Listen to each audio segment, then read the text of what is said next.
नमस्कार मेरे नौजवान साथियों, कैसे हैं आप सब। आशा करते हैं आप सभी स्वस्थ और प्रसन्न होंगे तथा लगातार सीख रहे होंगे। मैं Prem, assistant professor PSMPG college geography department Kannauj, आपका स्वागत करते हैं अपने YouTube channel geography with Prem में। दोस्तों, रिमोट सेंसिंग एंड जीआईएस के अंतर्गत हमने आपसे पिछले वीडियो में चर्चा की थी रास्टर डेटा और वेक्टर डेटा में प्रमुख अंतर क्या होता है। ठीक है, चलिए आज हम बात करते हैं एक नए टॉपिक की जिसका नाम है भौगोलिक सूचना प्रणाली के अनुप्रयोग, यानी एप्लीकेशन ऑफ जीआईएस। यानी कि अभी तक हमें जितना भी ज्ञान प्राप्त हुआ है भौगोलिक सूचना प्रणाली का, उसका उपयोग किन किन क्षेत्रों में होता है, इस पर हम चर्चा करेंगे आज। ठीक है, तो चलिए शुरू करते हैं आज का लेक्चर। तो दोस्तों, भौगोलिक सूचना प्रणाली जीआईएस का उपयोग कई क्षेत्रों में किया जाता है। इसके प्रमुख अनुप्रयोग निम्नलिखित हैं, या हम कहें कि आज के समय में कोई ऐसा क्षेत्र नहीं है जहां पर जीआईएस का उपयोग ना होता हो। ठीक है, तो चलिए उनमें से ही कुछ पे चर्चा करते हैं। जैसे सबसे पहला है आपका शहरी और ग्रामीण योजना। पहले तो आप ये समझ लीजिए कि जीआईएस में होता क्या है। तो हमने आपको बताया था कि डाटा का एकत्रीकरण होता है, उनका संग्रहण होता है। ठीक है, संग्रहण होता है, उनका विश्लेषण होता है और इसके बाद उसमें निष्कर्ष निकाले जाते हैं। ये सभी चीज़ों में होता है। ठीक है, और आप ये मान के चलिए कि कोई भी चीज़ अगर आपको करनी है तो उसके लिए आपको डाटा एकत्रित करना ही पड़ता है, संग्रहण करना पड़ता है, उनका विश्लेषण करना पड़ता है और उनका निष्कर्ष निकालना पड़ता है। तो जाहिर सी बात है कि सेम चीज़ें हैं यहाँ पे। तो शहरी और ग्रामीण नियोजन अगर करना है तो उसमें भी डाटा का कलेक्शन करना है, संग्रहण करना है, उनका विश्लेषण और निष्कर्ष निकालना है। ठीक है, तो चलिए इसी पे देखते हैं। तो जीआईएस का उपयोग शहरी और ग्रामीण क्षेत्रों में भूमि उपयोग योजना। यहाँ पे भूमि उपयोग का मतलब है कि मान लीजिए अगर हमारे पास इतना क्षेत्र है अगर, तो इस क्षेत्र का उपयोग, इस भूमि का उपयोग हम किन किन कामों में कर रहे हैं। कृषि कार्य में कर रहे हैं, कि बस्ती बनाने में कर रहे हैं, कि उद्योग धंधे लगाने में कर रहे हैं, कि सड़कों के रूप में कर रहे हैं, किस प्रकार हम उसका उपयोग करते हैं। तो भूमि उपयोग योजना बनाने के लिए संसाधनों के वितरण और आधारभूत संरचना के विकास में भी जीआईएस का उपयोग किया जाता है। इसके बाद है अगला है पर्यावरणीय निगरानी, यानी पर्यावरणीय समस्याओं। अब पर्यावरणीय समस्याएं कौन कौन सी आपसे। पर्यावरण का मतलब क्या होता है कि एक जीव के चारों ओर का जो वातावरण होता है या जो चारों ओर उसके स्थित है वही उसका पर्यावरण होता है। तो पर्यावरण की समस्याएं कैसी हैं, जैसे प्रदूषण की समस्या, जल संसाधन प्रबंधन की समस्या, जंगलों की निगरानी के लिए भी जीआईएस महत्वपूर्ण है। इसका उपयोग जलवायु परिवर्तन के प्रभावों को समझने और पर्यावरणीय संरक्षण में भी इसका उपयोग प्रमुख रूप से किया जाता है।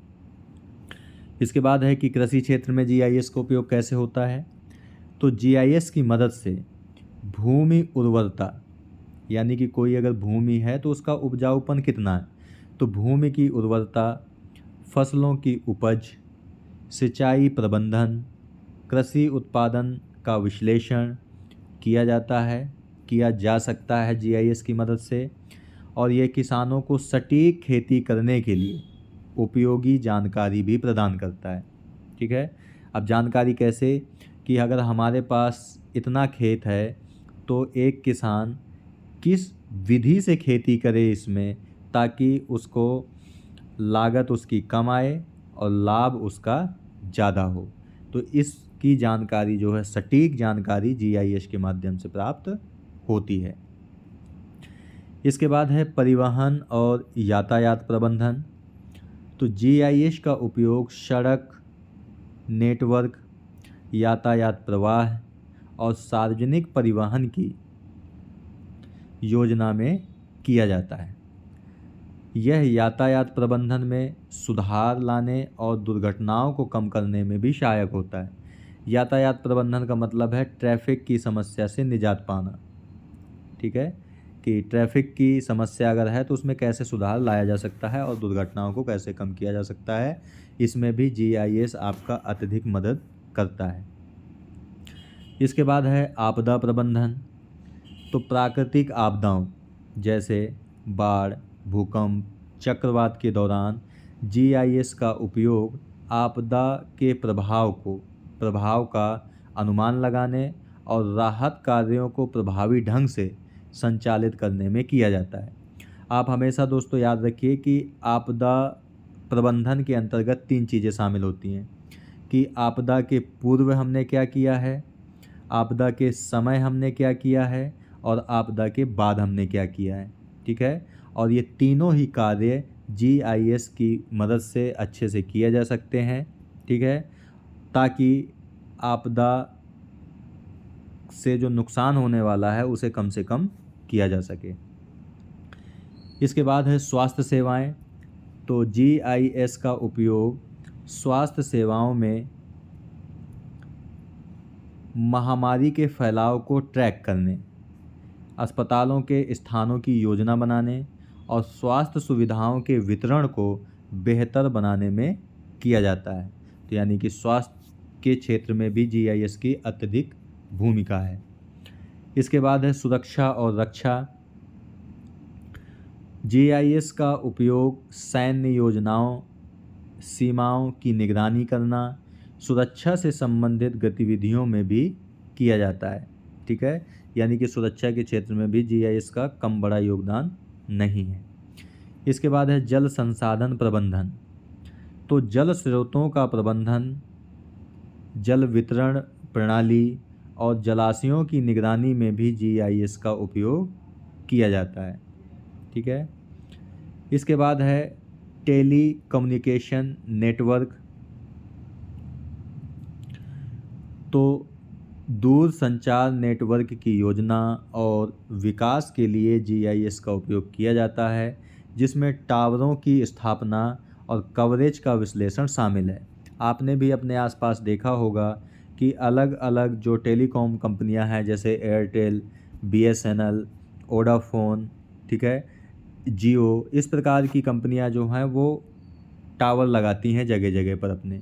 तो किस जगह पर टावर लगाया जाएगा ताकि वो ज़्यादा से ज़्यादा क्षेत्र को कवर कर सके, इस सब की जानकारी के लिए हमारे पास पहले तो डाटा होना चाहिए, यानी डाटा एकत्रीकरण होना चाहिए, उनका संग्रहण होना चाहिए, उनको विश्लेषण किया जाएगा और उनको फिर निष्कर्ष निकाला जाएगा कि नहीं किस जगह पर वो एक्चुअल में टावर आपका लगाया जाएगा, जिससे ज़्यादा से ज़्यादा लोगों तक पहुंच उसकी हो सके। इसके बाद है भूवैज्ञानिक अध्ययन। तो जीआईएस का उपयोग भूवैज्ञानिक संरचनाओं, खनिज संसाधनों की खोज, भूगर्भीय जोखिम जैसे भूस्खलन और भूकंप के क्षेत्रों में अध्ययन किया जाता है। खनिज संसाधनों के स्थलों का पता लगाने में भी ये मदद करता है, यानी कि पृथ्वी पर कहाँ कहाँ पर खनिज संसाधनों का वितरण है, इस बारे में जानकारी प्राप्त करने में भी जीआईएस आपकी प्रमुख भूमिका निभाता है। इसके बाद है वन्य जीव संरक्षण। तो वन्य जीवों की निगरानी, उनकी जनसंख्या का ट्रैकिंग, प्रवास के मार्गों का अध्ययन और उनकी प्रजातियों के संरक्षण के लिए जीआईएस का उपयोग किया जाता है। इससे जैव विविधता की रक्षा की जा सकती है। यानी अगर हम एक वाक्य में कहें तो जीआईएस का उपयोग जैव विविधता के संरक्षण में भी किया जाता है। ठीक है, इसके बाद है समुद्री और तटीय प्रबंधन। तो तटीय क्षेत्रों की निगरानी, समुद्री संसाधनों के उपयोग की योजना और समुद्री पारिस्थितिक तंत्र की सुरक्षा में जीआईएस का बड़ा योगदान है। मछली पकड़ने के क्षेत्रों का प्रबंधन, तटीय क्षरण की निगरानी आदि कार्यों में भी ये सहायक है, यानी कि जीआईएस समुद्र और तटीय प्रबंधन में भी मदद करता है। रियल एस्टेट और संपत्ति प्रबंधन। जीआईएस का उपयोग संपत्ति के मूल्यांकन, रियल एस्टेट मार्केट का मतलब होता है दोस्तों आपने देखा होगा कि बड़े बड़े शहरों में बड़े बड़े फ्लैट बनाए जाते हैं, बड़ी बड़ी बिल्डिंगें बनाई जाती हैं और उन्हें फिर बेचा जाता है, ठीक है। तो वही आपका रियल एस्टेट मार्केट है। तो इसका विश्लेषण और भूखंडों की जानकारी के प्रबंधन में किया जाता है जीआईएस का उपयोग। इससे रियल एस्टेट योजनाओं में बेहतर निर्माण के लिए किया जा सकता है, बेहतर निर्णय लिया जा सकता है। इसके बाद है आधारभूत ढांचा विकास। तो सड़क, पुल, पाइपलाइन और अन्य बुनियादी ढांचे के निर्माण यानी कि जैसे कि बिजली हो सकता है आपका, ठीक है। ये भी आपका आधारभूत यानी फंडामेंटल डेवलपमेंट के अंतर्गत ही आता है। तो इनके निर्माण और प्रबंधन में जीआईएस का उपयोग बेहतर तरीके से किया जा सकता है। ये आधारभूत संरचना की योजना और निगरानी को आसान बना देता है। इसके बाद है पेट्रोलियम और खनन उद्योग। तो तेल और गैस के भंडार की खोज और खनन गतिविधियों के लिए भी जीआईएस का उपयोग किया जाता है। यानी अगर कहीं पे पेट्रोलियम उपलब्ध है और कहीं पर प्राकृतिक गैस आपकी उपलब्ध है तो उसको पता लगाने के लिए जीआईएस का उपयोग किया जाता है, ठीक है। इससे संसाधनों की सटीक पहचान और उनके निष्कर्षण की योजना बनाने में मदद मिलती है। इसके बाद है लोक प्रशासन। तो स्थानीय सरकारों का मतलब है जैसे आपकी ग्राम पंचायत, ठीक है। ग्राम पंचायत आपकी स्थानीय सरकारें ही हैं। तो स्थानीय सरकारें जीआईएस का उपयोग शहर की सेवाओं जैसे पानी की आपूर्ति, सीवेज, कचरा प्रबंधन और आपातकालीन सेवाओं की निगरानी में जीआईएस का उपयोग करती हैं। इससे प्रशासनिक कार्यों की दक्षता यानी कि क्षमता बढ़ जाती है। तो यानी लोक प्रशासन में भी आपका जीआईएस का अच्छा खासा उपयोग होता है। इसके बाद है जलवायु अध्ययन और मौसम पूर्व अनुमान। तो जीआईएस के माध्यम से जलवायु परिवर्तन के रुझानों का अध्ययन यानी कि जलवायु परिवर्तन समय के साथ कैसे बढ़ रहा है या घट रहा है, ठीक है। तो इन रुझानों का अध्ययन और मौसम पूर्वानुमान किया जा सकता है। इससे कृषि, आपदा प्रबंधन और पर्यावरणीय सुरक्षा में मदद मिलती है, ठीक है। आज भी अगर आप न्यूज़ सुनते हैं तो आपको मौसम का पूर्वानुमान बताया जाता है कि कहाँ पर आज ज़्यादा बारिश होगी यानी कहाँ पे रेड अलर्ट जारी किया जाएगा, कहाँ पे कम बारिश होगी यानी कि वहाँ पे आपका येलो अलर्ट है या ऑरेंज अलर्ट है या ग्रीन अलर्ट है। इस प्रकार के अलर्ट जारी किए जाते हैं। यानी मौसम से संबंधित पूर्वानुमान जीआईएस की मदद से भी लगाया जाता है। इसके बाद है सामाजिक आर्थिक विश्लेषण। यानी जीआईएस का उपयोग सामाजिक और आर्थिक आंकड़ों जैसे जनसंख्या वितरण, गरीबी, साक्षरता और बेरोजगारी के अध्ययन में किया जा सकता है और यह नीति निर्माण में भी सहायक होता है। तो ये भी आपको याद रखना है। इसके बाद है पर्यटन उद्योग में भी जीआईएस कैसे मदद करता है। तो पर्यटन स्थलों की जानकारी, यात्रा मार्ग का निर्धारण और पर्यटन बुनियादी ढांचे का प्रबंधन जीआईएस के माध्यम से ही किया जाता है। यह पर्यटकों को गंतव्य तक मतलब जहां तक उन्हें पहुंचना है, तो गंतव्य तक पहुंचने में और योजना बनाने में अत्यधिक मदद करता है आपका जीआईएस। इसके बाद है सार्वजनिक सुरक्षा और आपातकालीन सेवाएं। तो जीआईएस का उपयोग अपराध दर की निगरानी करने, पुलिस थानों के स्थान की पुलिस थाना जो होना चाहिए वो कहाँ पर होना चाहिए ताकि अपराध को कम किया जा सके, और आपातकालीन सेवाओं की त्वरित प्रतिक्रिया के लिए भी किया जा सकता है। जैसे आज के समय आप देखते हैं कि यूपी में 100 यानी अगर आप 100 नंबर डायल करते हैं तो पुलिस आपके यहाँ 15 मिनट में आ जाती है। तो उसमें भी वो जीआईएस का उपयोगी हो रहा है आपका, ठीक है। इसके बाद है ऐतिहासिक और सांस्कृतिक संरक्षण। तो ऐतिहासिक स्थल जैसे आपका ताजमहल है, ठीक है, और सांस्कृतिक धरोहरों के संरक्षण में जीआईएस का उपयोग किया जाता है। यह ऐतिहासिक संरचनाओं, स्मारकों और सांस्कृतिक धरोहरों के स्थान, उनकी स्थिति और उनकी संरक्षण की योजनाओं का प्रबंधन करने में मदद करता है आपका जीआईएस। इसके बाद है सतत विकास और स्मार्ट सिटी। ठीक है, आपको याद होगा दोस्तों, जब केंद्र में बीजेपी सरकार आई थी तो उस समय भारत देश में 100 स्मार्ट सिटी बनाने की योजना लॉन्च की गई थी कि 100 शहरों को हम स्मार्ट सिटी बनाएंगे। ठीक है, तो इसमें भी आपका जीआईएस की मदद ही ली जा रही है। तो जीआईएस का उपयोग स्मार्ट सिटी परियोजनाओं में होता है, जिससे शहर के संसाधनों का सतत विकास और कुशलता से प्रबंधन किया जाता है। सतत विकास का मतलब होता है दोस्तों कि वर्तमान की जो पीढ़ी है उनकी आवश्यकताओं की भी पूर्ति की जा सके, जो हमारे आज संसाधन उपलब्ध हैं, और उनको भविष्य की पीढ़ी के लिए भी सुरक्षित बचा कर रखा जाए। जैसे कौन कौन से संसाधन हैं, जैसे आपका ऊर्जा है, पानी है, परिवहन, बुनियादी ढांचे की निगरानी और योजना में भी जीआईएस का अहम भूमिका होती है। इसके बाद है अपराध विश्लेषण और कानून प्रवर्तन।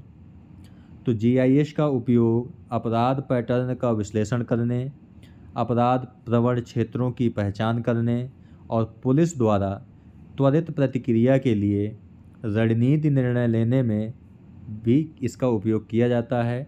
इससे अपराध नियंत्रण में भी मदद मिलती है। इसके बाद है लोकमत और सामाजिक सर्वेक्षण।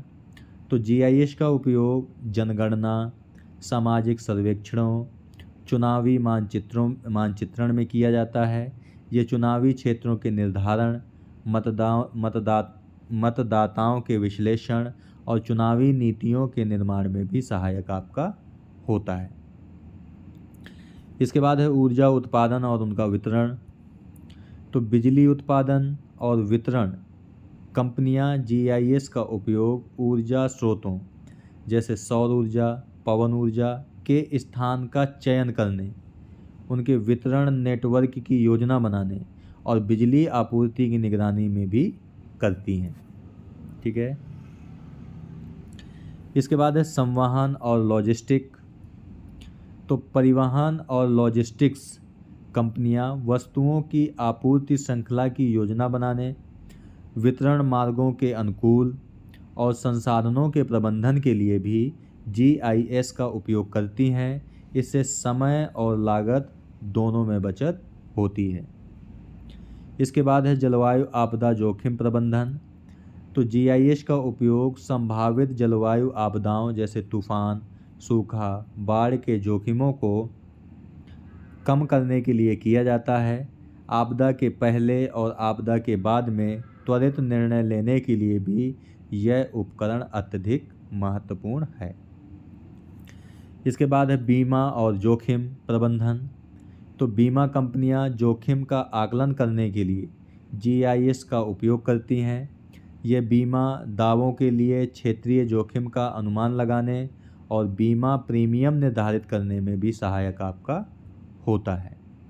इसके बाद है आपूर्ति श्रृंखला प्रबंधन। तो सप्लाई चेन में समय पर वितरण, भंडारण की सही व्यवस्था और वितरण मार्गों का प्रबंधन जीआईएस के माध्यम से ही किया जाता है। कंपनियां अपने माल के आवागमन की सटीक ट्रैकिंग कर सकती हैं। इसके बाद है भू स्वामित्व और भूमि प्रबंधन। तो भूमि रिकॉर्ड का प्रबंधन, संपत्ति के स्वामित्व की निगरानी और भूमि विवादों का समाधान जीआईएस के माध्यम से ही किया जाता है। इससे भूमि स्वामित्व के दस्तावेजों को डिजिटल रूप में रखा जा सकता है, और रखा ही नहीं जा सकता, इसको हमेशा के लिए डिजिटल फॉर्म में रखा जा सकता है। ठीक है, इसके बाद है टाइम निकासी और बाढ़ नियंत्रण। तो जीआईएस का उपयोग जल निकासी प्रणाली का विश्लेषण और बाढ़ संभावित क्षेत्रों की पहचान करने में भी होता है। यह स्थानीय प्रशासन को बेहतर जल प्रबंधन और बाढ़ के समय की तैयारी में मदद भी करता है आपका जीआईएस। ठीक है, इसके बाद है वन प्रबंधन। तो वन क्षेत्रों के मानचित्रण, जंगलों के विस्तार और घनत्व की निगरानी, वनों की कटाई का आकलन और वनों के पुनरुत्थान की योजनाओं में जीआईएस का महत्वपूर्ण योगदान होता है। इसके बाद है पलायन और जनसंख्या विस्थापन। तो जीआईएस का उपयोग लोगों के प्रवास और विस्थापन के पैटर्न का अध्ययन करने के लिए किया जाता है। विशेष रूप से संकट और युद्ध के समय यह नीति निर्माताओं को आप्रवासियों के लिए बेहतर सुविधाएं प्रदान करने में मदद करता है। इसके बाद है विज्ञापन और मार्केटिंग। तो कंपनियां जीआईएस के माध्यम से भौगोलिक क्षेत्रों के अनुसार उपभोक्ताओं का व्यवहार और जनसांख्यिकीय आंकड़ों का विश्लेषण करती हैं। यह विपणन रणनीतियों और विज्ञापन अभियानों को लक्ष्य बनाने में सहायक होती हैं। ठीक है, तो दोस्तों जीआईएस तकनीक के अनुप्रयोग बेहद विविध हैं। जैसा हमने आपको स्टार्टिंग में ही बताया था कि आज के समय में कोई ऐसा क्षेत्र नहीं है जहां पर जीआईएस का उपयोग ना होता हो। तो इसके जो अनुप्रयोग के क्षेत्र हैं वो विविध हैं और अनंत भी हैं, और इसका उपयोग समय के साथ और भी कई क्षेत्रों में बढ़ रहा है। इसका प्रभावशाली डेटा एनालिटिक्स यानी कि विश्लेषण और मैपिंग क्षमता, यानी जीआईएस में जो डेटा विश्लेषण और मैपिंग की क्षमता निर्णय लेने की प्रक्रियाओं को अधिक सटीक और कुशल बनाती है।